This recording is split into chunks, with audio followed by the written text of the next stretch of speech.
And we are live. Welcome to Nerd Champs. My name is Tim. The invisible man next to me is Dan. But our friend Jason is here with us today. Jason, go ahead and say hi to the people. Hey. We are here to talk episode 5 of Alien Earth, i.e. the quintessential flashback episode that we all knew was coming eventually. I mean, Jason, go ahead and tell the people what you think about this episode. Night, Daddy. Love you. I did not care for this episode. It felt like a little bit too little too late for me. Like the stuff I really wanted to see in the first episode was all this stuff. And even like the interactions with like the xenomorph, I didn't think were that cool. Like her standing up like face to face with it was like whatever. That almost ruined it for me.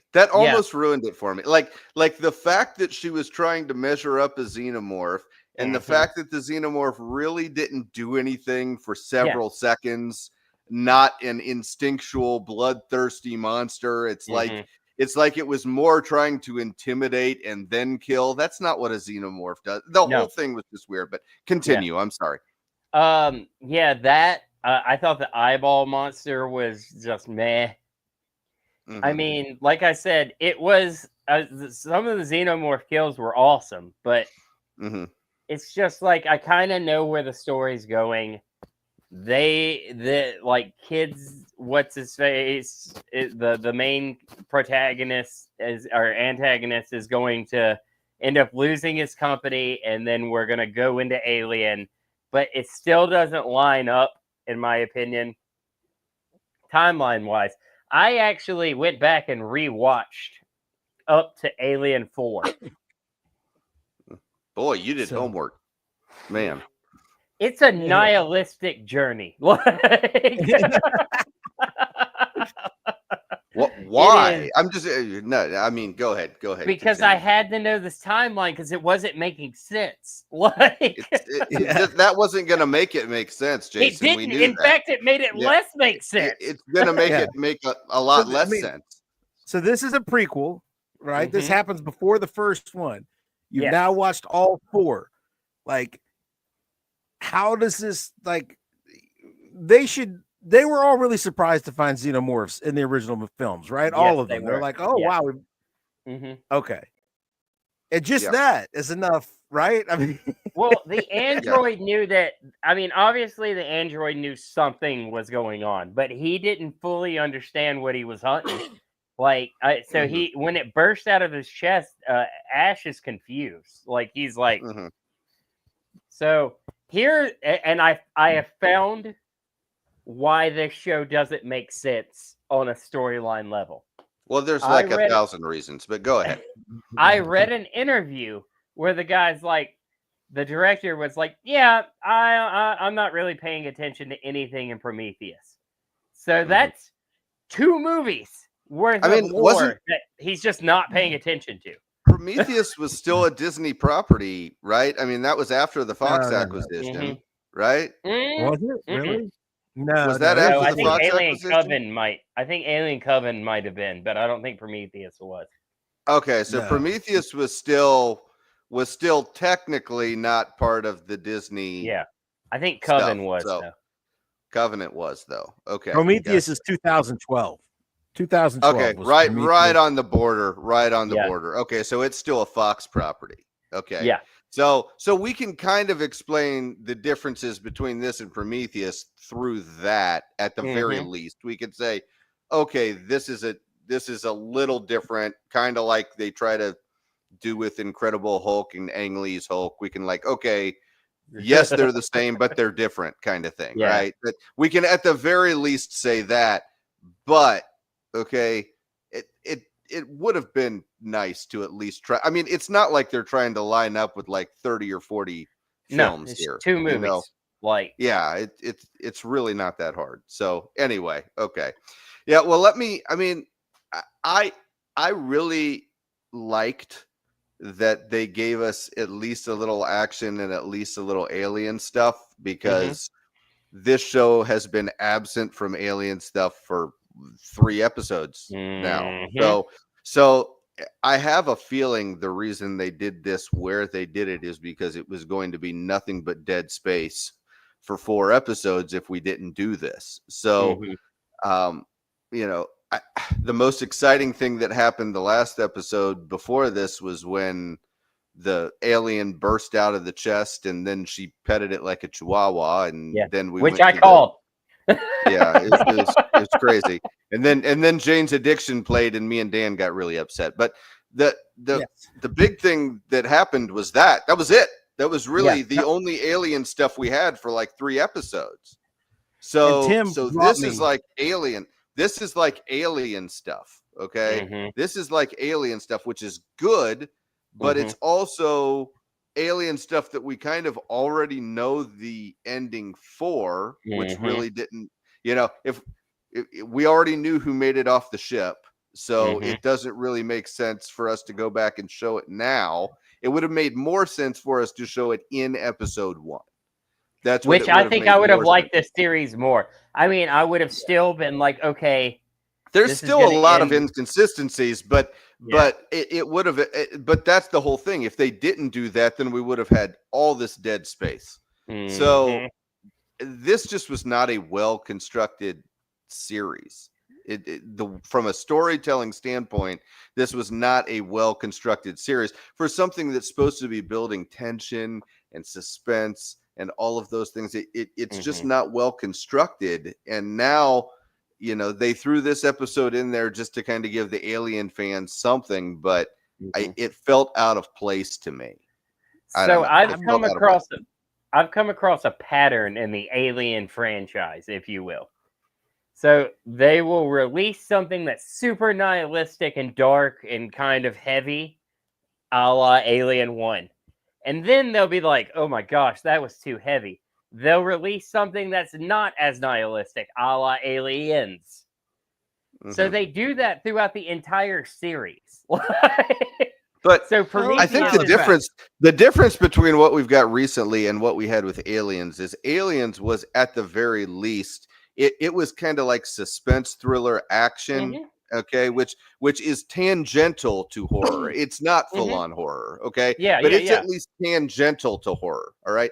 A lot of what we've seen in recent installments has just been science fiction. That's what it's been more than anything.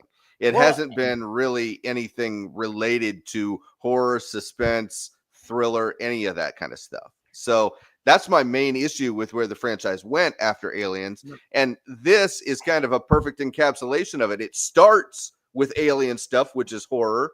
All right. And then it's nothing after that. And now they had to throw this flashback in. Yeah, they had to throw this flashback in. So anyway, Dan, you haven't had a chance to talk. What do you think? All right, bud. I just want to, you touched on it. You touched on it with the Jane's Addiction. And I'm just really, this is my key takeaway. What the hell? Smashing Pumpkins? Are you Smashing Pumpkins? You open this with Mob Rules, full on Dio era Black Sabbath, and you're killing it. You know, I mean, it's just like, okay, at least if we don't get Pantera, I might go to Disney and protest myself. Okay, we're going full alternative now. Like we had. Yeah, it was metal. We had Sabbath and we had Tool, which is kind of, you know, alternative, but still heavy, like techno heavy, like 9 Inch Nails, you know, that kind of heaviness. Rob Zombie, White Zombie, heavy. And then we went Metallica and we're like, okay, yeah, we're on the right track. We're on the right track. Jane's Addiction. And not that I don't like Jane's Addiction. Ben Caught Stealing is tons of fun, but you know, you're like, oh, I know. Okay, we're going this way now. We're going, and now that it's Nirvana next week. I'm telling you, if it's not Nirvana, it's Pearl Jam, Green Day. It'll be Green Day. Yeah. I have a prediction. 21 Guns. It's coming. That's a prediction, but it's gonna be 30 Seconds to Mars. Oh Jesus, that's my prediction. Something from the 2000s, like you know, we need. They're gonna play The Kill. Pick up where we left off, and this was just Smashing Pumpkins was it really was a huge step back, and it kind of is. It's like the series is just kind of going a different a different step back each time. You know, it's like I full on expect episode 8. I expect it to be like Hanson or something. Okay, so they're gonna work back. It's gonna be Britney Spears. It's gonna work all the way back to Hanson. You know, yeah. But listen, this episode, it just lets you know that everything is about timing. It's about perspective. If this was the first episode of the show, you could make some very minor tweaks, right? And have improved the whole series, because horror is all about who is going to die in what order and when. That's where all the suspense comes from. You know that the monster, alien, slasher, whatever it is, I don't care if it's Freddy Krueger or Jason Voorhees or a xenomorph, you know that it's going to kill almost all the people. You know, like that's what you paid to see. Almost all of these people. So the entertainment value, the suspense, the drama is in trying to figure out which one of these people is going to make it. Who do I need to invest my emotions into? Who's going to be the last one? And this episode is actually acted very well. It's shot very well. It looks good, right? But we know who survives. We not only know that, we know who the second to last person is. You know, we know the last one. You showed us. We know the last one. We know the second. So we're not getting invested in any of these people. And that's the key problem that we've had. We were talking about this last week. The show has no suspense. So like this episode, if this had been the first episode, you would have had to have cut down on the backstory for our cyborg friend, because cyborg, because that much time with him, even if you hadn't seen the other 4 episodes, if you just skipped to episode 5, the amount of time you spend with him on flashbacks would tip the hand. You would know he's the survivor. You would know it, and it wouldn't hit. Now, if you spent that much time and then he wasn't, that would work. But all you had to do was trim some of those scenes, make this the first episode, make you feel like maybe that second in command who takes over, maybe she's the last girl, because it's usually a girl. You know what I'm saying? And then you kill her at the end of the first episode. You spend the whole rest of the show not knowing what's going to happen. You actually feel like, you know, you watch this and you think maybe Wendy does die. You know, but like maybe she doesn't make it, but now you know she makes it, because you know plot armor is heavy in this show. Like you know, they let you know who's going to make it. So instead of taking what could have been a great setup, they fill the mandatory flashback episode. And I know there are people out there, there are people younger than us, probably in their 20s, probably around my kids' age. They don't know that there used to be not just whole seasons, but whole series, whole shows that never had a flashback episode, that jumped back and tried to change the whole story with some stuff that happened before. You know what I'm saying? It is, you cannot have a show on streaming without having an episode halfway through to try to change the paradigm. And so you're sitting here watching all these people that you know are going to die, and you know more or less the order that they're going to die in. And so the only new information you get for sitting here for an hour is that Boy Genius was behind it all along. How many people were shocked? Like, oh my God. Who saw that coming? I mean, did he seem surprised when the ship crashed in his territory? He did not, you know? So... I mean, so it's all. And you can just look at that dude and be like, he's a bad guy. I mean, it screams bad guy. So you take it's like just you shot it. It was right there. All you had to do is edit it a little differently and put it at the beginning. It improves everything. But it was so frustrating. The most frustrating part about this show is it's following Romulus, and Romulus was fun and it was goofy, and it ended with like this new hybrid alien which was goofy, and I was like, oh, we're gonna go the aliens route, we're gonna have fun with this, and this show has been nothing but nihilistic trudge. Yeah. And even if it was like it should at least be scary if that's what you're doing. Yeah. You know what I'm saying? I feel like right.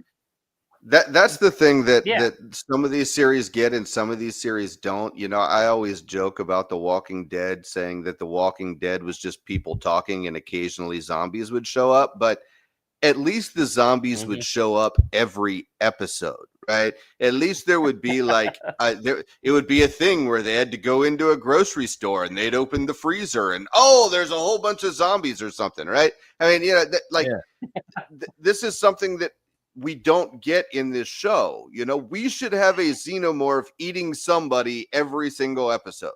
Like it should be something, and it should be someone we know, not someone we were introduced to at the beginning of the episode. Someone that we know, someone that we care about. You know, The Walking Dead had a segment on their talk show after they had The Talking Dead, and they had a whole segment that was basically just who we said goodbye to today. What characters have we had on the show that we all know and love, that we had to say goodbye to because they all died, you know? And that we don't really have that kind of thing with this show. It's like either they're people that we don't care about, like the Marines that were all nameless, right?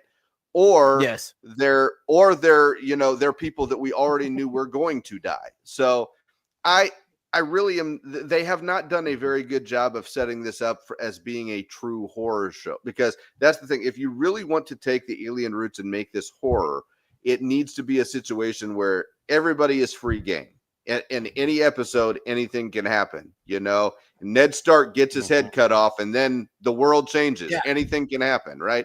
I mean, we haven't had that moment in this show. And that's kind of the problem, you know. It could have been something like this, like Dan was saying. If this was episode 1, maybe that's what we think, but we don't know, you know, because this wasn't episode 1. We don't know.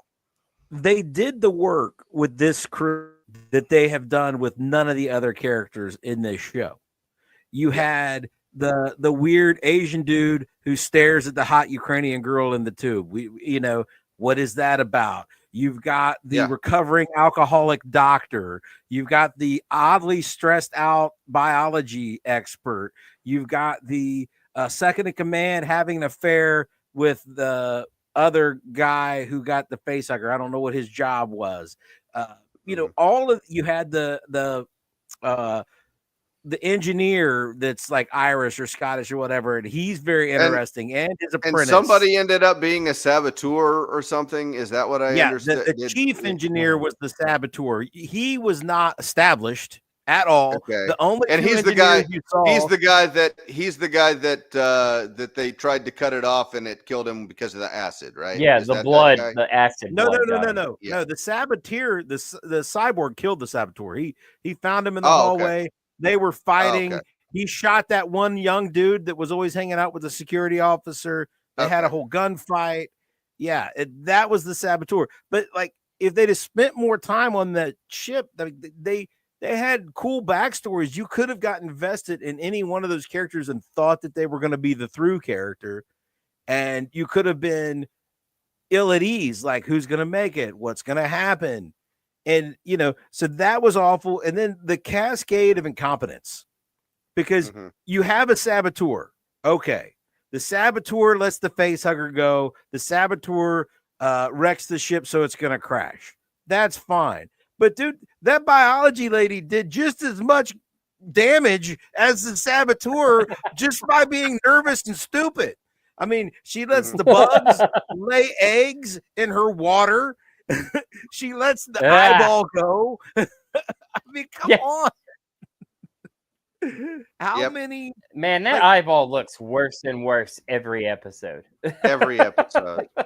Every episode. You know, like it's like the eyeball budget goes down every time. I feel like I really, really want.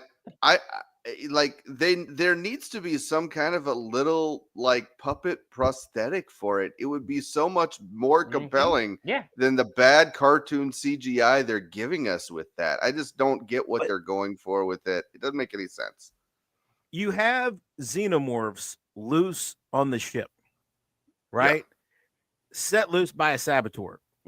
Why do you need technical biology officer on incompetence on top of it, like with alien eyeball and some what do you call it, ticks that drink a lot of blood? Like, these are unnecessary things. They're wastes of time and money. We don't need the tick effect. We don't need the eyeball effect. We don't need this crew that you're trying to make us care about, even though you told us that they'll all be dead. But you did give them interesting backstories, but now you're making them incompetent, like massively incompetent, not explainable incompetent, but she's dealing with dangerous alien creatures. One, we've got somebody already dead. You've been woken up because these creatures got loose and somebody's already dead, and you proceed to be so negligent that 2 more creatures get loose and kill people.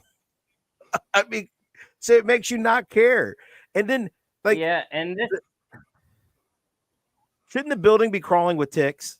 That's the other thing I'm thinking. Like, a lot of ticks got loose. Like, the ticks and the ticks and the leeches are like, I mean, there are a lot of things that I don't understand. The other thing is the instructions. If anybody comes in contact with alien life, then they're supposed to put them in cryo sleep, right? Well, I mean, that didn't work, right? I mean, that didn't work. So, the engineer had the plan.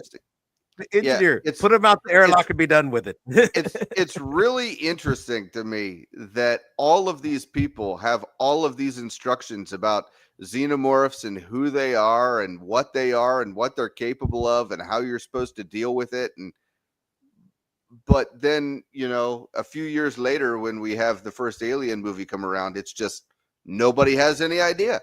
Nobody's ever heard of these things. What is this big black thing killing everybody on our spaceship? I don't get it.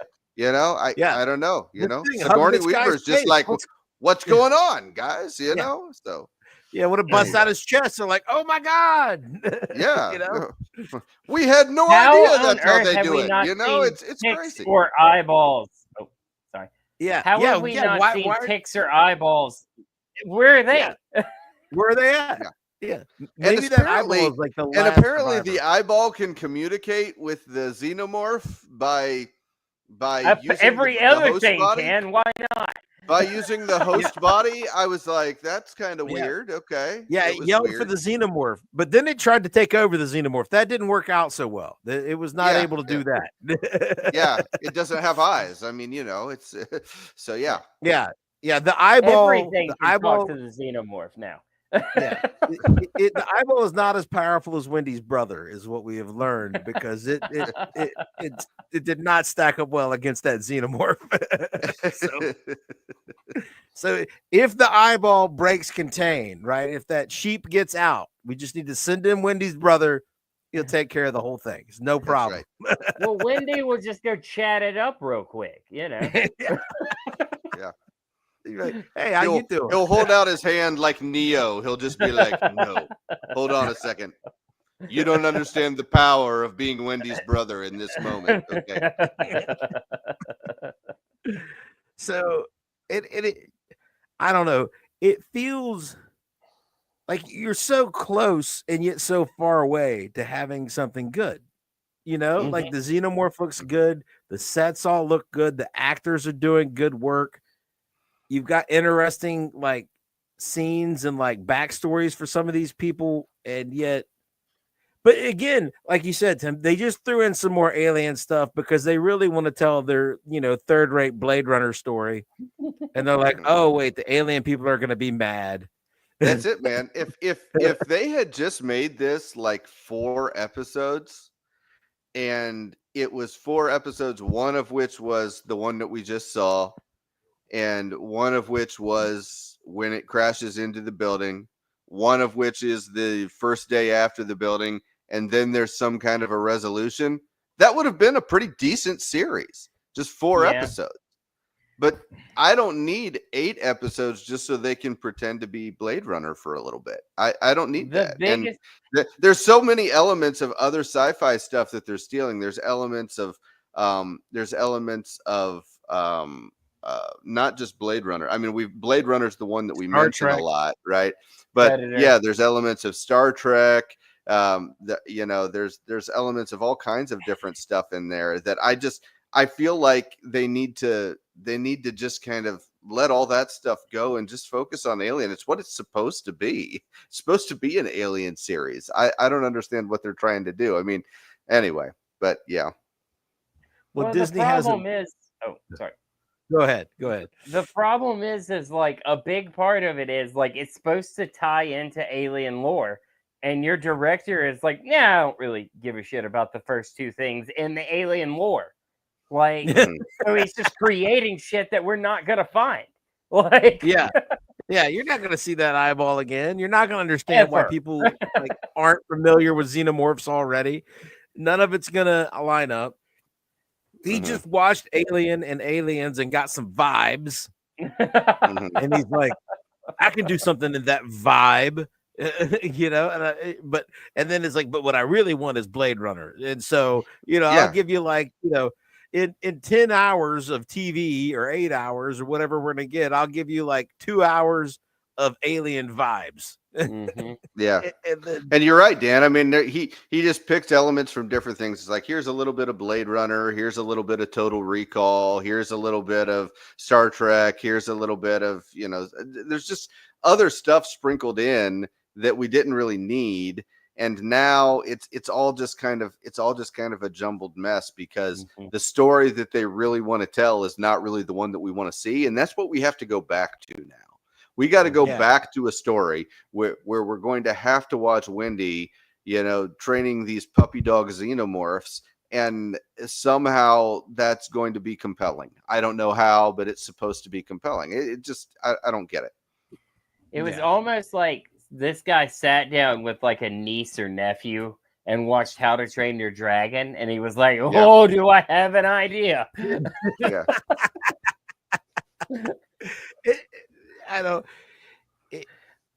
It just doesn't make any sense. I don't know.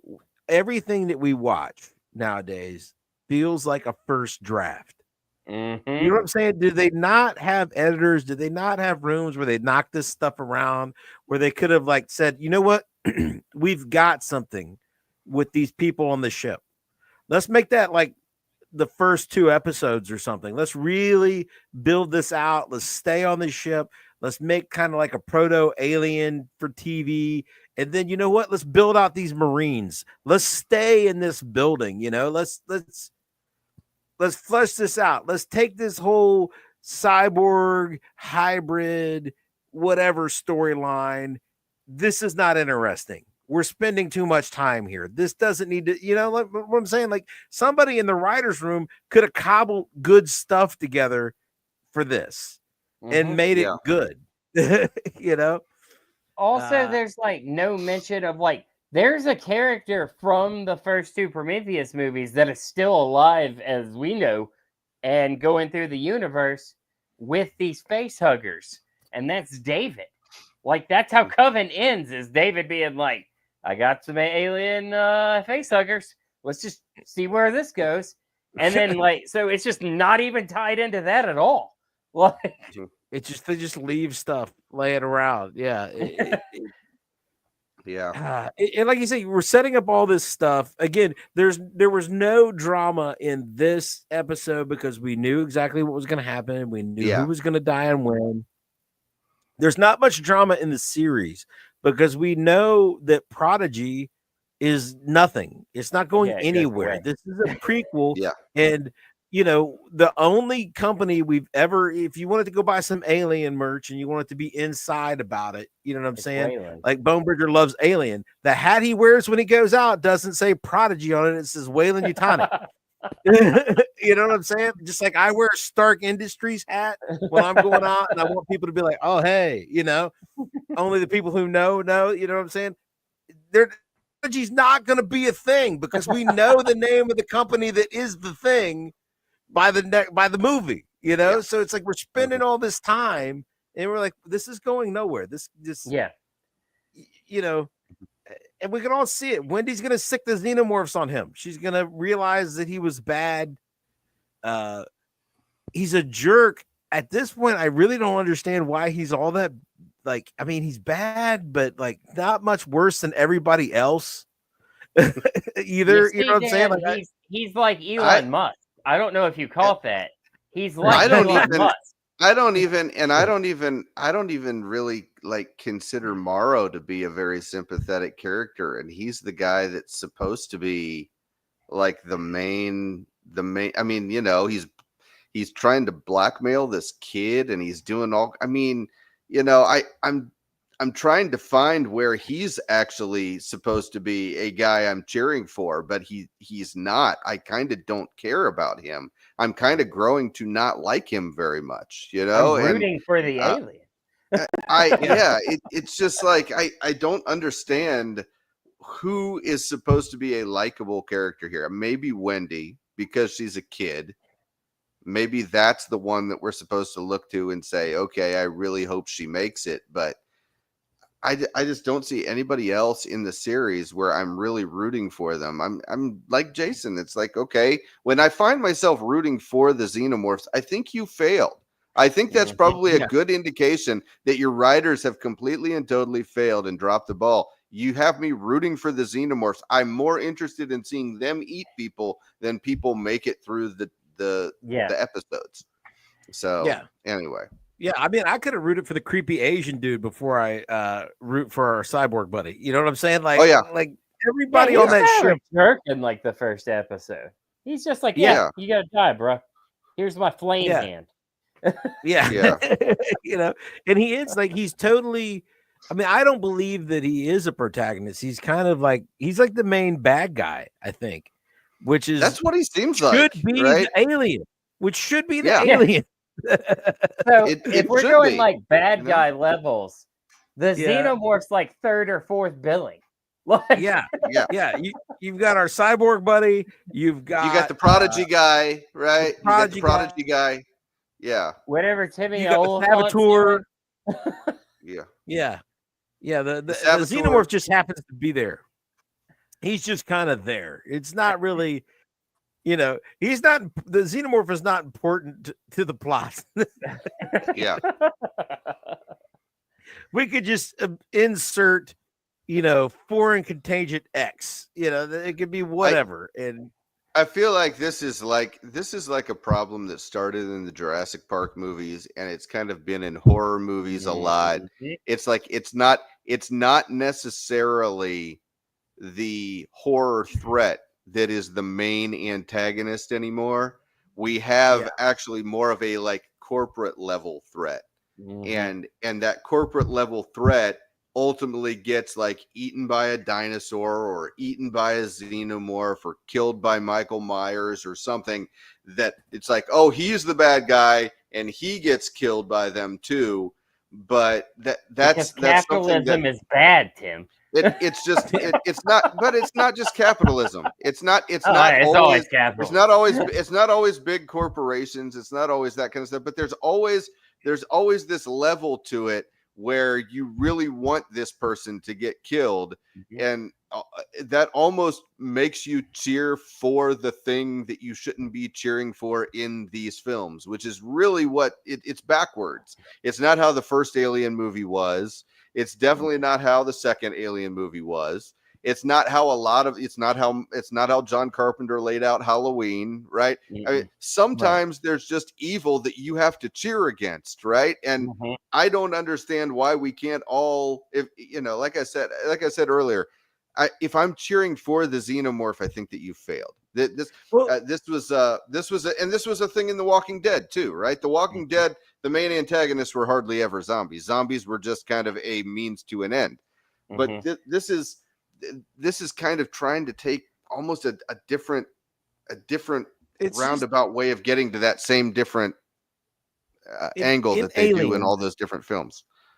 In Aliens, the company, Weyland Yutani and Paul Reiser as the face of it, like they are an antagonist. They're foolish.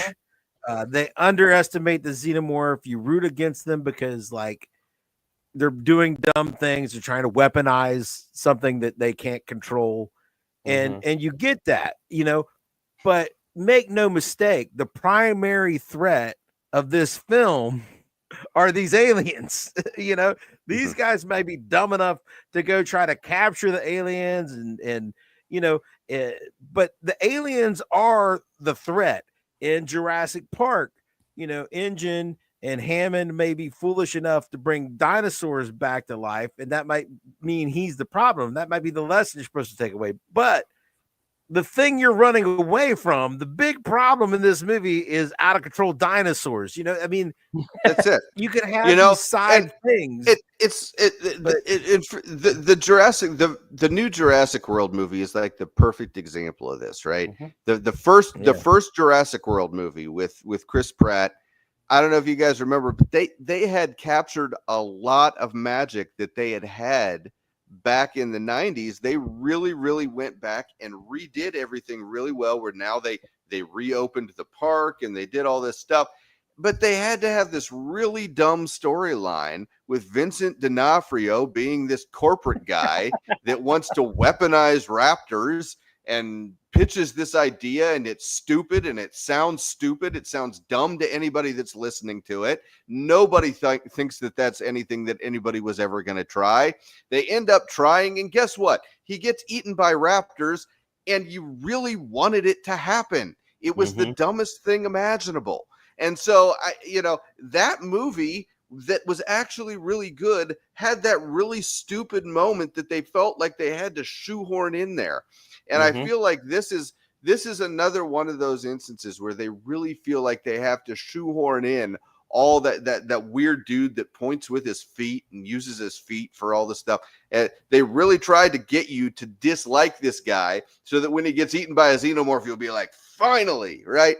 But that's not what I should be rooting for. You know what I mean? It should be a bunch of people. Maybe I like some of them better than others. Maybe some of them are trying to sabotage certain things or whatever. But Dan's right. There is one threat that I should be cheering against at every turn, and it's the alien. And I do not understand why they cannot get out of their own way in this stuff. You know, it's a modern problem. It's not just Disney, but it's something that I can't understand. It's like the Terrifier movies. I root for Art the Clown in all of the Terrifier movies. Like,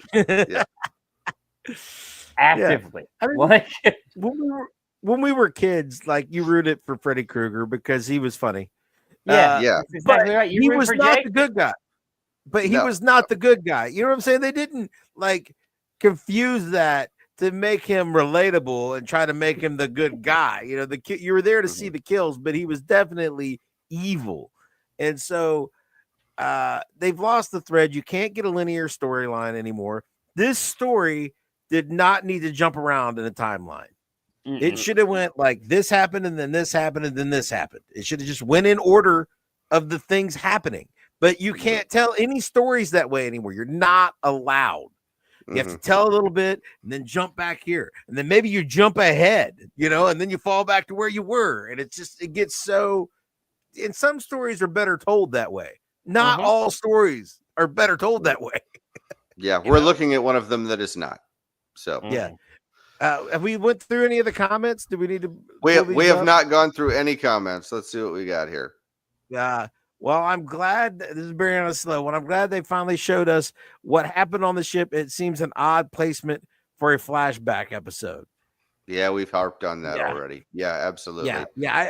Episode 5, not really the best place for that. I feel like standard is like 7. You know, like 6 or 7 is more like where. But I mean, still, we didn't need one at all.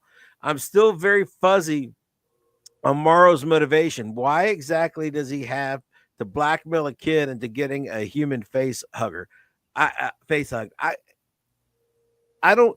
I guess he was taken in by Utanity as a child, right? So he feels some form of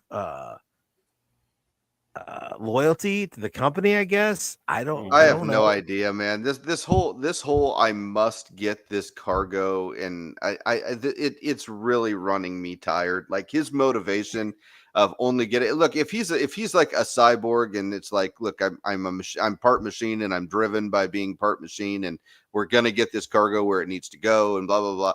But now we're kind of getting into the silly realm, you know, where the lengths to which he's going to make this happen are pretty ridiculous. So I'm not getting it either. And now they're trying to throw this whole thing in. They had him and his daughter on the beach and all that. I don't know. There's all kinds of different things that they're trying to throw in there. It's just not working for me.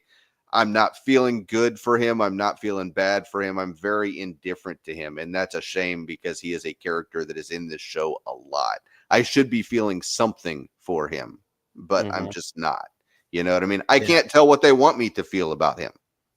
So, yeah. I don't know. He lost his daughter while he was away on this mission. So I guess like it gives you like the mission is all you have. But again, it's not exciting.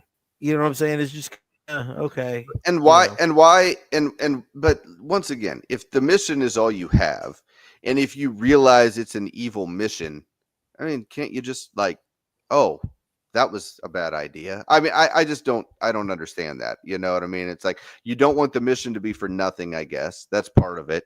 But yeah, the mission was kind of for nothing. I'm sorry. You know what I mean? There's a bunch of, there's a bunch of delicate life forms that probably are all going to die or get lost, and there's nothing you can do about it now. I don't understand. Anyway, but yeah. Thug Dog says the rules in space are the same as Crystal Lake. If you have sex, you will die. And immediately. At least they had enough horror knowledge to get that right, I guess. That's right. I guess so. Yes, absolutely. Barry Allen is slow. All this show has done is muddy an already inconsistent timeline. Everyone on that ship knows what a xenomorph is. Why is it such a surprise as the first alien? Yeah, I don't know. Yeah, you and me both, Barry. I just don't understand. I don't understand that. The whole timeline is just fuzzy and messy, and I get it makes my head hurt just thinking about it. But yeah. I Am the Night says all you guys said for weeks is I wish they would have shown us what happened on the ship. Now they do it, and you're still complaining. Again, if they had shown this to me first, they'd have shown it. Yeah. I mean, the placement is the big thing, and not only that, not only is the placement the bad thing, there are just so many other unnecessary things on how this happened on the ship. Did I really need to know there was a saboteur? We're talking about aliens that find a way of getting out no matter what. I really didn't need to see that. So I don't know. This whole thing was just it was a kind of a disappointment to me. So yeah. Again, if you go in knowing who makes it and how, it really just kind of it kills the momentum of a horror concept. You can't watch Nightmare on Elm Street and be like, yeah, Nancy's the last girl. She's going to booby trap the house. Yeah, exactly. You know what I'm saying? Like that, exactly. That kind of makes it not work. You can't go into, Friday the 13th and be like, you know what? It's not Jason. It's his mom. She's just a crazy lady, I mean, that kind of nothing happens, I'm gonna need you to stop calling better movies. Like, that's right. It's not Norman Bates. It's not Norman Bates' mom. It's Norman Bates. So Norman Bates' mom is dead in the next to the house. Yeah, like if you already know what's in the box, 7 doesn't work. That's right. Yeah, exactly. So while the action and suspense was much better than previous weeks, this did nothing to move the overall plot forward. We already knew the outcome. Hey, we now know that the boy genius, or like, you know what? We're 5 episodes in. Do any of us know his name? Like, what's his name? No, his name is Boy something. It's Boy. It's like Boy Cavalier. Boy Cavalier. That's it. That is his name. Oh, is for Boy God's sake. Cavalier. No, that is his actual name. No wonder I don't know. And- Has anybody called him that? Dan, it's Cavalier with a K. Okay, so it's Boy Cavalier. And if Is it that was enough? like, if it was just a little bit more like on the nose, they would have just named him Captain Hook. That's yeah. I mean, is that a Peter Pan reference or something? How do you come up with Boy Cavalier? Like, I have don't. no idea. Has anybody called him that in the show? Yeah. Like he's even. Yeah. Yeah. Okay. Yeah, Okay. he's been referred to as that multiple That's times. just. But I think they say but the his thing full is, name when it's in passing when they call him boy and stuff, and you're just like, oh, maybe it's a general term. Well, no, that's his name. That's his. Okay. That's his stupid name. Because Wendy always calls him the boy genius. And so, like, if somebody calls him the boy, I just figure they refer to him as the boy, not that that's his name is boy. No, that is his That's name. Yeah. Oh, Jesus. That just tells you. But anyway, this week, we learned that boy has been behind the proceedings all along. What? Yes. Not only does Waylon Yutani know That what just sounded xenomorphs so are, stupid. It just Waylon sounded Yutani. so stupid. Boy has been behind it the whole time. hey, I'm just dealing with the cards. I'm playing with the cards they dealt me. Okay. Not only Good does old Waylon boy. Yutani know what xenomorphs are or where to go get them, they know where to go get them. They know what they are. They know they want them back on Earth to study them. They know all of that, right? Not only do they know it, boy knows it. Boy knew it all along. Yeah. Yes, he knew it all along. Sure. He paid the chief engineer on the xenomorph fetching ship to sabotage the ship and bring the xenomorphs to him. So, and we learned that this week, that he was behind it the whole time. Ooh. Sure wish they would have mentioned that company in Prometheus or Alien Coven. Yeah. Or Alien. Or Aliens. Or Alien 3 for that matter. Maybe Alien 4. Yeah. At any point, but we know that it does go bank. Like, it was established that he's a newcomer of the 5 companies, that he's the 5th one. He has just come along within the last so many years. Well, I mean, he founded it and he's 20 something. And Boy Cavalier? No, he's that. Nah. I have a theory about Boy Cavalier. Okay. I think he's much older. And he put his consciousness into a younger body. I've thought that as well. They know, and I've thought that as well. Know. That's how they know it doesn't work with older people. Yep. That's the reason he always got his feet on the table and stuff. He's just unkempt.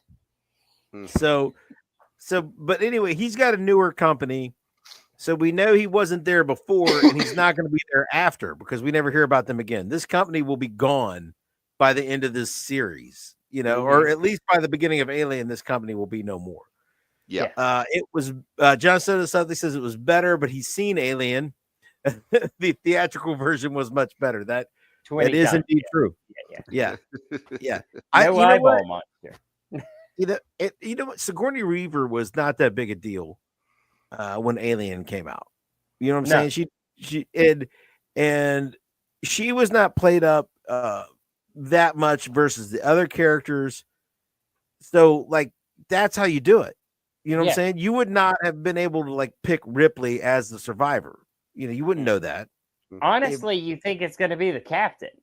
Like, you know what I mean? It's she's just kind of you're like, oh, she's definitely going to die. And she ends up surviving and becoming, a great character. And, in Aliens, that's a lot of fun. But, man, you can only take so much nihilism in movies. Thug Dog says, why wouldn't Morrow let anyone have a gun? Well, because he didn't know who the saboteur was. The saboteur, he didn't know who the saboteur was, right? But so that's the main. Yeah. By the time he finds the saboteur has a gun. That was. I was I was like, wait a second, didn't he get into a gunfight with the saboteur? So How see, and that, my friends, at the risk of being canceled, is a great argument for how gun control works right there. If you won't let anybody have a gun, the only They ones will who'll find have a gun. guns are the people who you really don't want to have guns, because they won't You're not care wrong. that you told them not to have one. They'll Dan, have one that's anyway. You just put a great short out there, Dan. You just put a great short to the channel right there. Yeah. So, Yeah. anyway. Alien Earth taught you a lesson. You know, if you try to make sure nobody has a gun, the people that you really don't want to have it will definitely still have it. You know? Oh, because that guy definitely had a gun and he definitely killed that kid in the crossfire. He did. Yeah. Okay, I have Yes. a new prediction. I've been thinking about this. Yeah. I think the next song we get is Alanis Morissette. Oh my God. Oh no. Oh, so are we getting like ironic? Are we? You Maybe you ought to know. You ought to know. Yeah. No. Yeah. We you ought gotta to know. We gotta do better than both of those songs if we get Alanis Morissette. We gotta do better. Look, you ought to know Slabs, okay? Hey man, Yeah. you ought to know is the best breakup song of all time. I feel bad is. for Dave Coulier. I Yeah. really do. AKA Uncle Joey. I feel Ouch. bad for him. I feel bad for him because everybody knows what went down in a movie theater with him now, okay? It's true, But dude. at the I same want to know time, what movie. at the same I wanna time, know. at the We same ought to time, know, though. I think that there's much harder Alanis stuff out there that would actually fit this the tenor of this show. You remember that Uninvited song where she's singing a cappella and the violin kicks in? Maybe I don't want that one. I don't want that. We're gonna get ironic, and that's how they're gonna transition into the Britney Spears to the NSYNC to the Hanson. And is it 10 episodes or 8? Is it? It's 8.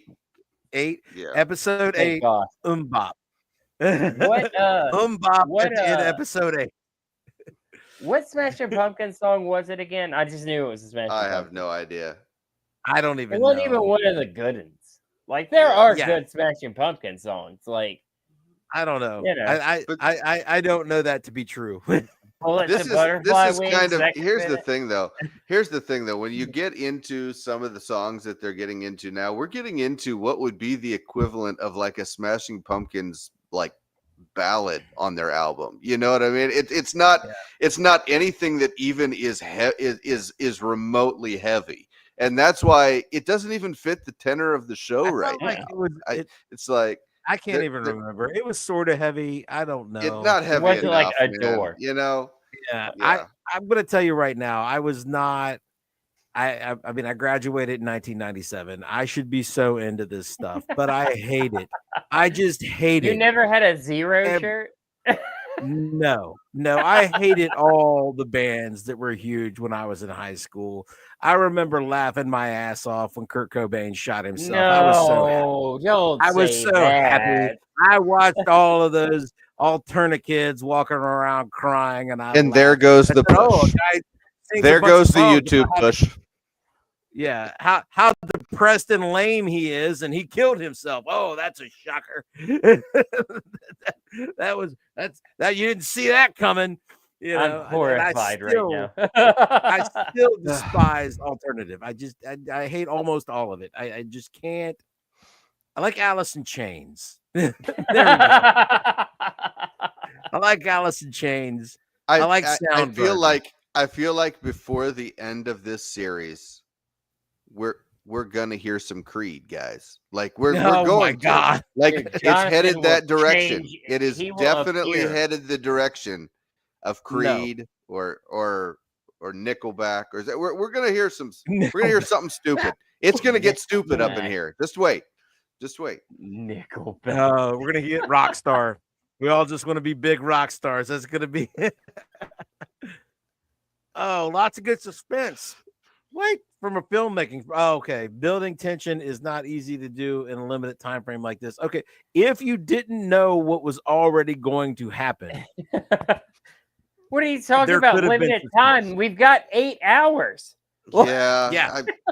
I mean, I understand this one episode. I understand okay, you're kind of bookended on time, but that you don't have to bookend the show that way. And that's kind of the thing. I feel like this episode, like Dan has mentioned, we already knew the outcome. That kind of took all the tension away. I mean, we already knew everybody was going to die except for him, and we knew that she was going to be at the door and die at the very end.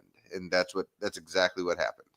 So now we did not know how truly incompetent the biology officer was. We did not know that she was. We didn't know there was a saboteur.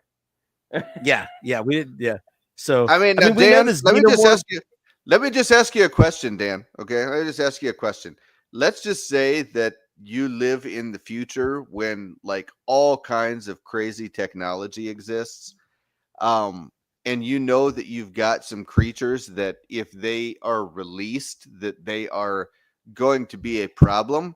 Would you, as this person in this futuristic world with all kinds of crazy technology, choose to store these creatures in glass jars?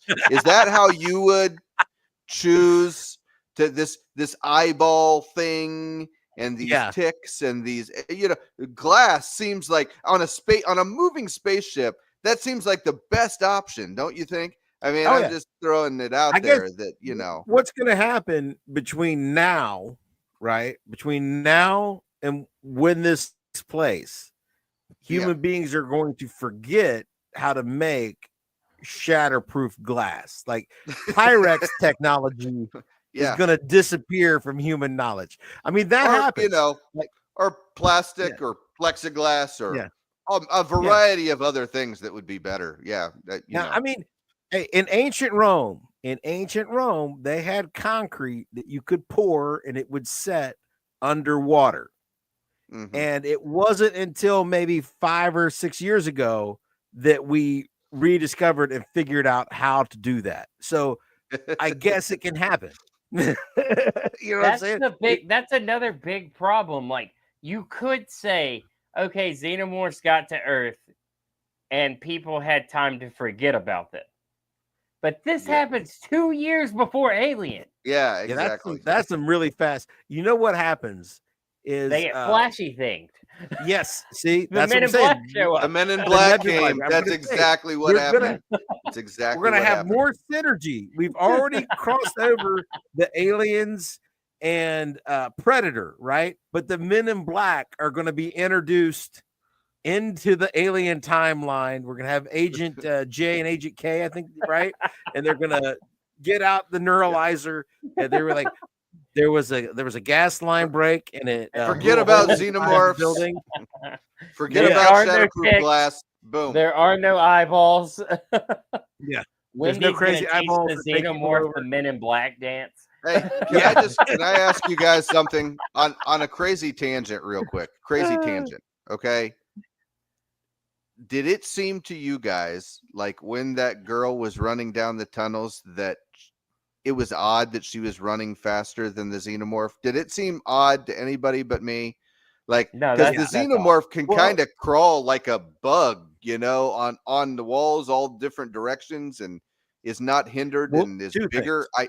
I thought that was very odd. I'm not gonna. The xenomorph was fighting the eyeball, and we know the eyeball is a mighty combatant. All right, so there was that, and then the other thing is it's the horror movie trope. You think you're outrunning the monster, and then all of a sudden the monster is in front of you. That's just like it doesn't matter if it's Jason Voorhees or Michael Myers. Mm-hmm. They never move faster than a slow pace, and you can run your ass off, and you're gonna bang into their chest. That's just how it's gonna happen. Slow and steady wins the race. We learned this. And Jason and I were talking about this before you came on, Dan, about how she kind of like sized up the xenomorph in the hallway. That was a really weird thought they were moment. Gonna scrap.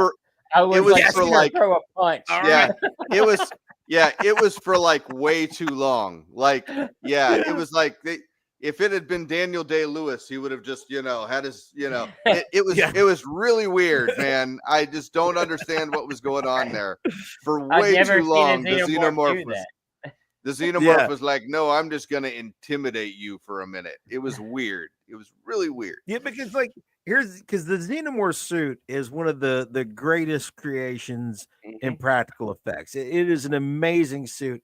It barely looks human, but like one of the great ways that it works is you've always had directors like Ridley Scott and James Cameron shooting them in the dark and at odd angles, and they're crawling on ceilings and walls and moving fast and in dark things. Yeah. And you don't really see that it's a dude in a suit. Because you get flat, like this one, it just jumps right up into the light right next to her, and they're like, they're gonna square up. It wasn't like, until hey, bro. It wasn't until you got a problem, bro. It wasn't until very recently until we were kind of revealed at what they actually look like fully exposed. Because even though the characters are exposed to them completely, we never really saw that on camera because the effect was so much better when it was focused. So yeah, it's very interesting. Very interesting that was kind of a thing that they did, but yeah. She nearly had Wendy's brother powers. She nearly did. Almost. She's about that close. Until she didn't. Until she didn't. Yeah, until she didn't. Until the xenomorph. I think this xenomorph, he's dead now, or it's dead, or whatever. This xenomorph liked to play with its food a little bit. Yeah. That might be why it's dead now. Every now and again, it'd pick a piece and be like, I'm going to play with this one. So, yeah. We got what? 5 more eggs? 6 more eggs? There was a lot of, that thing was full of eggs. It looked like full on gremlins. We're getting a lot of aliens at the end of this. Yeah, they're feeding them all after midnight. It's going to be a thing. So, no black goo though, because this guy refuses to acknowledge Prometheus, and that's a big part of the alien thing now. Is the black goo that shows up in Romulus? They inject a pregnant lady with it, and she gives birth to an engineer xenomorph. Now, how does black goo skip from Prometheus all the way to Romulus? Like, we don't see it in Alien. We don't see it in Aliens. Well, okay, so where they land in Alien, they land on an engineer, like the ship they get the alien eggs is an engineer ship. Like, so you just have to assume there's black goo inside the, I don't know if you're aware of this. Black goo is what created all of humanity. Yeah. That engineer drank some black goo. Yeah. He threw up, and then we had humans. Yeah, I do watch Ancient Aliens to go to sleep, but they haven't gotten to the black goo yet. They haven't got to the black goo. Yeah, but these prequels are a bad idea. There's just not, unless, like, of course, there's one good prequel, and it's the Temple of Doom. Dan, Temple of Doom is the only good prequel. What? It just hit me that in Rings of Power, Sauron, black goo. Remember at the beginning, black goo. Sauron was black goo. That's it. And so Sauron is what caused humanity and the xenomorphs. Yeah. The end. Yeah. Okay. Yeah, he drank that black goo, and then humanity happened, and then somehow they got some more black goo from a satellite, and they made a giant squid baby, which then face hugged onto another engineer.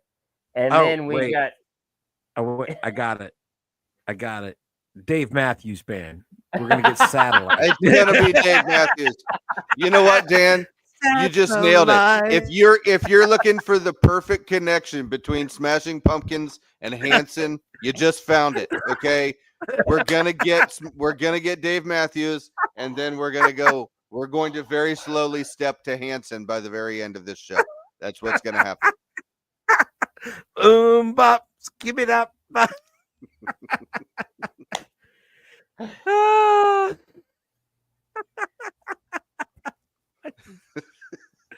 I'm so sad. You know what's real weird?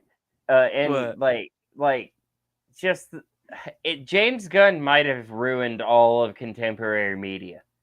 Like, I'm really starting to blame him for everything. He made the Guardian soundtrack, And everybody's like, you know what? People love random soundtracks. I got to give them credit. At the very least, no they're through doing line. it just for the credits in this show, which is good. You know what I mean? Yeah. Just for the credits, I can deal with. But yeah, I agree.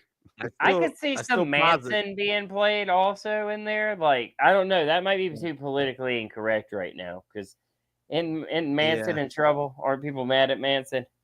People are They're always mad at Marilyn Manson, but, aren't they? But here's the thing, though. Here's the thing. Marilyn Manson has John Wick. He doesn't need this little show, okay? He doesn't need the show. He's got the John Wick series. Everybody thinks of killing strangers as soon as they hear John Wick. Boom. That's it, okay? Yeah. Yeah. Nobody's would be a great one in the show on. Is that it's got that good like breakdown at the end of it. Be great. I just still want. I won't walk. That's all I want. It's not happening, dude. Yeah. Nobody likes. I love Pantera, but like not enough people like Pantera. I would love if they put Pantera in this. What's show, wrong with people? What's wrong with people? I mean, is there a better? I don't know. Anyway, there's no better fit for what we're talking about, but it's not going to happen. That riff is so good, dude. Yeah, I'm not even asking for yeah, I mean, I would like to hear Cowboys from Hell, but that doesn't fit. Yeah. Oh gosh, they're gonna give a Space Cowboy. Oh man, they're gonna give a Space Cowboy anyway. Oh Jesus! No, he won't let it. Steve Miller, he canceled his tour because there's too many carbon emissions from the bus and the planes and stuff. Did you know that you can't take a big old jet airliner anymore because it burns too much fossil fuel? Yeah, he might have tweeted something in Britain. They'll throw him in jail for that now. Doug Dog says, overall, I just don't know where to go from here. We already knew how this episode would end, and now we have to go back to Wendy talking to xenomorphs. The next few weeks will be interesting. I just interesting. Yeah. Interesting. It doesn't have to be good interesting, I guess. You know what I mean? Like it isn't. I don't know. It's intriguing to try to imagine like what is the possible, like where is the suspense? Where is the care? Where is something for us to latch onto in this story? There's nothing. Yeah. I feel like, and here's the thing, when Disney gets these IPs, Disney's biggest thing that they do that drives me insane is when they release new installments to these things, their key thing that they try to focus on is, I'm going to show them something in this IP that they've never seen before.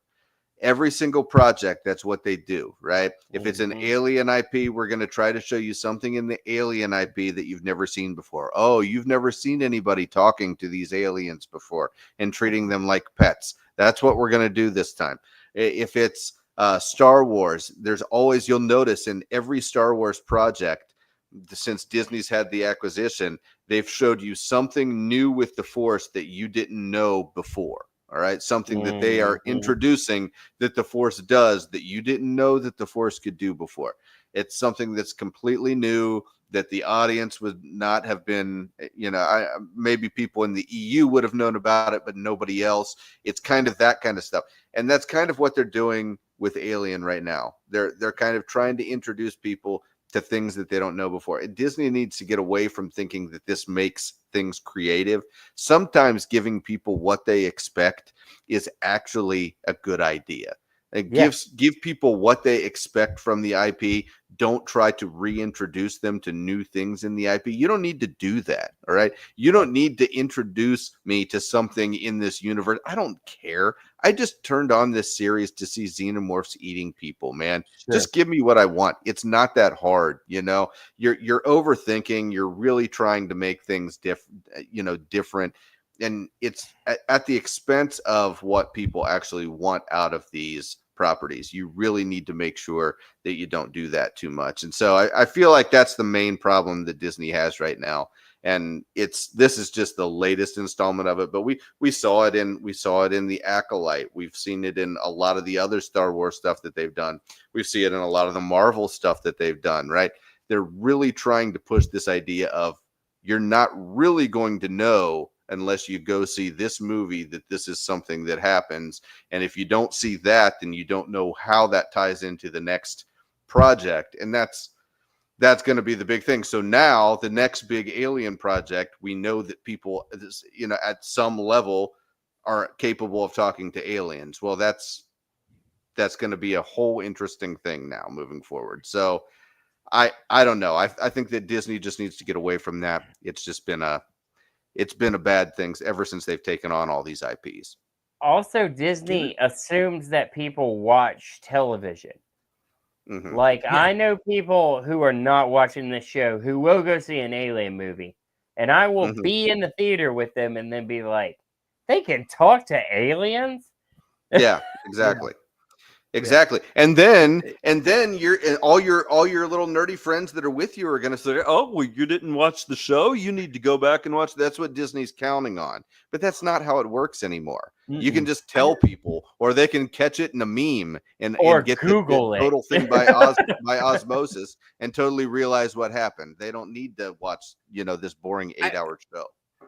I might be an old man yelling at people to get off my lawn, but I feel like Hollywood has lost the thread here, thinking that the future is streaming and there's money in streaming. I know people like to use streaming to like have background noise in their house, but there's no money in it. You can't spend money producing new content for streaming. You can't even figure out what the monetization is. Like, okay, a bunch of people watch this for a few hours. Well, how many subscriptions does that mean? Like, the ad revenue, I guess you could try to figure out, but does that even work?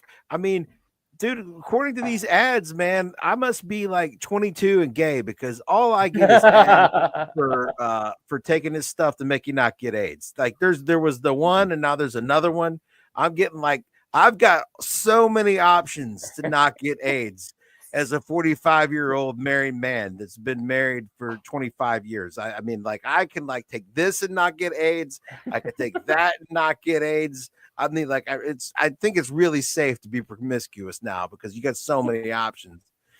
So I don't know if these ads are really where it's at. And I like to go to the theater. Maybe I'm just old, but like, I can tell you right now, I don't know. I've maybe watched like 2 movies on streaming in all of ever. It's like, if you can watch it anytime, you don't have to watch it ever.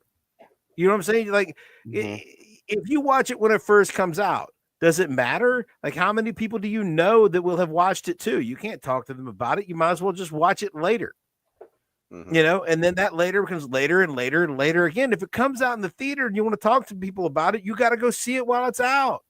There are so many films that I subscribe to, like almost all the streaming services, but I don't watch any of these movies. I still haven't seen Happy Gilmore 2. It's not good. But you know what? You know what would have happened if it was in theaters? It would have made no money. No, I would have seen it. I would have already seen it if it was in theaters, but it wasn't, and I haven't. I haven't seen Axel F. I haven't seen the Coming to America sequel. I haven't seen any of the Eddie Murphy sequels that came out on Netflix because I'll watch it later. You know what I'm saying? If a new Beverly Hills Cop had came out in theaters, I would have went to it. And again, the target audience is old people. It's people my age that are nostalgic for Beverly Hills Cop. So why? I don't know. All this streaming stuff is just nonsense. It's a bad idea. You're losing money. And to be fair, this isn't technically a streaming show. This is actually a cable show. And the cable ratings on this are really bad. I don't know what the streaming numbers look like on it because it is on Hulu, it is on Disney Plus. But I know that the cable numbers for the premiere were atrocious. I mean, we're talking like just over 500,000 viewers.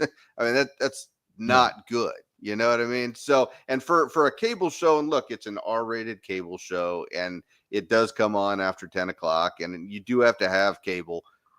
But those cable numbers are not good, and if the streaming numbers are not much better, then I don't know how they can justify pouring any of the money that they put into this thing, because like Dan said, it's a moving target. Nobody really knows how you make money in streaming. It's all just projection. We think this many people are watching it. We think that this many commercials are paying for it.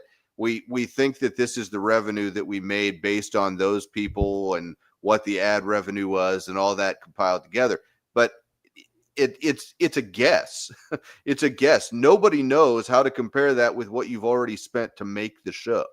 And that's where, we're really getting into trouble with some of these shows. Like Rings of Power, there's no way it's profitable. Like, I'll eat my shoe if it made a red cent. Like, there's no way. Okay, there's no way it's profitable. Because they poured over $1 billion into it. The cable viewership. Go ahead. The cable viewership is suffering from the same thing as the theatrical movies.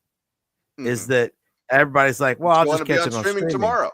That's right. Yeah, it'll be on streaming tomorrow. If a movie comes out, it'll be on streaming in 6 weeks. If a show comes out, it's going to be on streaming tomorrow. So, like, why should I have appointment viewing? Why should I?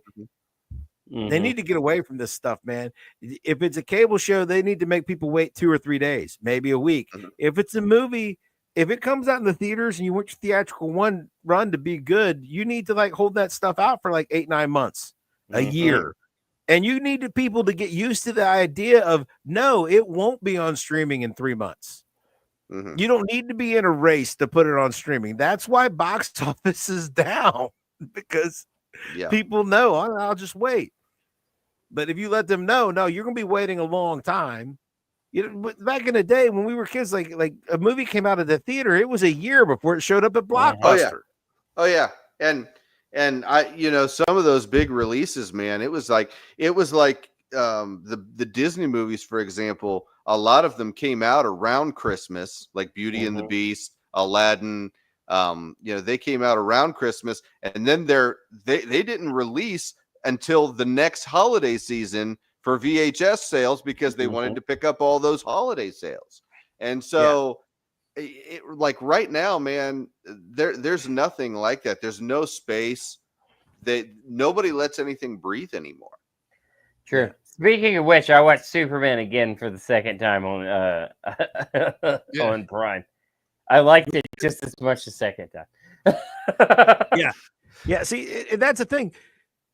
This Superman movie comes out and it's good, but it can't even make as much money as Man of Steel. And I'm not talking about adjusted for inflation. I'm talking about it's much money. It's hard numbers. It's gonna come in and it's like it got a sequel. And Warner Brothers thinks, and Warner Brothers thinks that's a good thing. The sequel was booked originally. I mean, let's just call it what it was. The sequel was already booked. Yeah. So it's just, I don't know. It's not. This is not working. This is not a sustainable plan. This is not. I mean, they're going to spend. I hope Jonathan has his pie picked out, because they might spend $2 billion to make this Doomsday movie. I mean, I don't know what they're going to spend. They're going to spend the GDP of a middle-sized nation to make this film, and they're going to give half of it to RDJ. But they're not making $1 billion. There's nothing making it. I don't see it. I mean, look. I mean, Fantastic Four, all these movies that have done well. The one that had, Minecraft movie didn't make $1 billion. The Jurassic World nonsense, Jurassic World Mangione story did not make $1 billion. None of them and they open big to where you think it's going to happen. You know, it just doesn't happen. The only thing that makes it is Stitch. Respect, I guess. Way to go, 626. But at least some alien can make money, right? There you go. Yeah. That's gonna be the tie-in. We're gonna end with Mbop. And Lilo's just gonna And come Stitch. going by on a spaceship. We're gonna see the final glass container fall, and that's gonna be Stitch. Okay. Yep. 6-arm, antennas out, Stitch, and he's gonna go through those xenomorphs like a hot knife through butter. He's just gonna. Oh boy. So, all right. You mentioned Doomsday. I saw an interesting question. Is this the single most important trailer that Marvel has ever put out? No. It's not even in the top 5. It's really? so over. It's over. No, it's beyond. The MCU is done. It's been done for ages. Yeah. Everything they're doing right now. Everything they're doing right now is just window dressing. The MCU died with Endgame, and we're just gonna have to leave it there. I mean, that's all there is to it. It's like that question is analogous to like when the band was playing on the Titanic while it sank. Was that the most important performance of their career? Well, You know what I'm saying? a good trailer could get you money. Like, I mean, no, it doesn't matter. No. Money doesn't matter. Okay. Yeah. Dan and I are both of the opinion right now. Money is inconsequential to whether or not we're actually going to do anything positive for the universe. And so far they have not. So, I liked the Fantastic Four movie. I really did, but it didn't do anything to set up the universe. A lot of montages. That's the in. only negative thing I could say. Yeah. So it was. We got a big argument about the Fantastic Four movie. I thought it was just mid. It was just very okay. I was not compelled, and I was not very well entertained. It was a good movie, but it didn't make me interested or excited for the MCU moving forward, which you can say at that point it's a mission failed if that's the case, right? Because that's what these movies should be doing right now. Well, they should be bringing in money, and it didn't. It didn't. Yeah. I mean, like, what is the global box office? I mean, is it even to 4 right now? It's got to be over 4. 450. Superman. 450ish maybe. Hold on. 508. 508. So 508. Okay, there you go. It made which is higher than I thought. Yeah. Yeah. So, but I mean, dude, 508, really? Are we gonna hang our hat on that? We're gonna call that good? They will. Well, and here's the thing, Dan. Okay, I know you've seen Moneyball, right? You've seen Moneyball. Yeah. All right. Yeah. All right. You don't have to go get the next Johnny Damon. Okay, but if you get 3 ball players, they all need to have the same the same on base percentage as Johnny Damon, right? So you don't have to make $1 bajillion, but if you get 3 movies that together you can say, okay, these 3 movies made the same amount of money as Deadpool and Wolverine. That's what Disney's going off of. They're using the Moneyball method. How can you not be romantic about box offices? Yeah.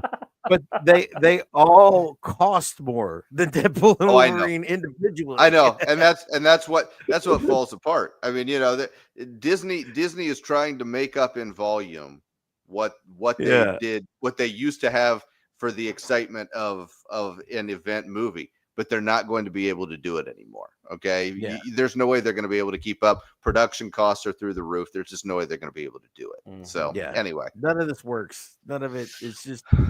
I don't know. It's not how this works. Yeah, you're just gonna make some more Stitch movies. So, is it bad? The thing that I'm looking for the most is the new Terrifier movie. Like, that's what I want. Me and Haley have been going through a journey watching all the Terrifier movies. Still haven't seen Weapons for the people. I've never seen a Terrifier movie. I've not. Oh, I gotta tell Dan. you. My horror is like way behind. My wife won't watch it with me. So I don't know. Here's the thing. when it comes to horror, I have a very, very limited like amount of stuff that I actually like. You know what I mean? Like that's just me, you know.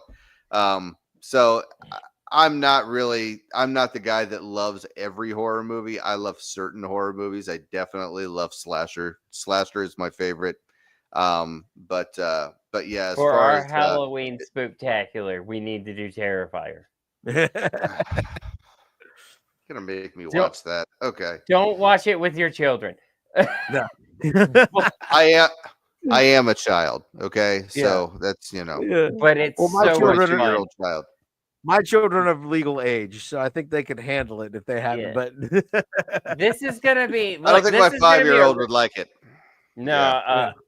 this is gonna be a real test for like, because you'll see how dark my humor actually is. Because I think Terrifier is hilarious. Like, so, well, I look forward to it. I'll give it a shot. But anyway, this alien Earth is not terrifying, and it's No, not not at funny all. either. It's just kind of there. And like so many things that people like nowadays because they're shot well and the actors deliver their lines okay. At the end, they're just kind of there. Yeah. They're just kind of there. And nothing all that compelling is happening. It's kind of like Tim said, this is Alien Andor. This is everybody's just kind of there. And they're saying stuff and they're doing things, and you really don't care about any of it. There's just not. They haven't given you a reason to invest in any of these characters. So maybe next week they'll turn it all around and we'll come and we'll say, "Oh man, I was thrilled when Wendy did this thing with Boy." when she made I'm just gonna call him. I'm not gonna call him Boy Cavalier. I'm gonna call him Boy.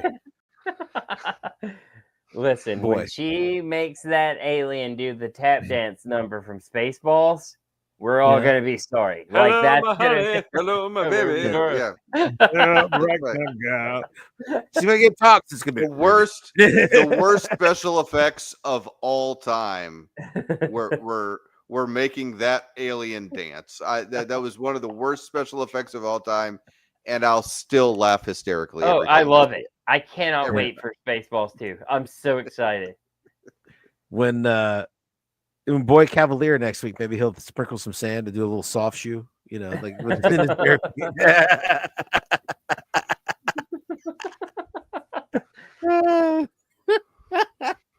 So anyway, until next week, we're the Nerd Champs. You found us. We're here. Where can the people find you on the interwebs, Jason? I'm at Jason Galt, I think 413 on Instagram. I'm so bad at this social stuff. Just search Jason Galt, you'll find me. Yeah. All right, and until next week, Tim OH IO horns down. Also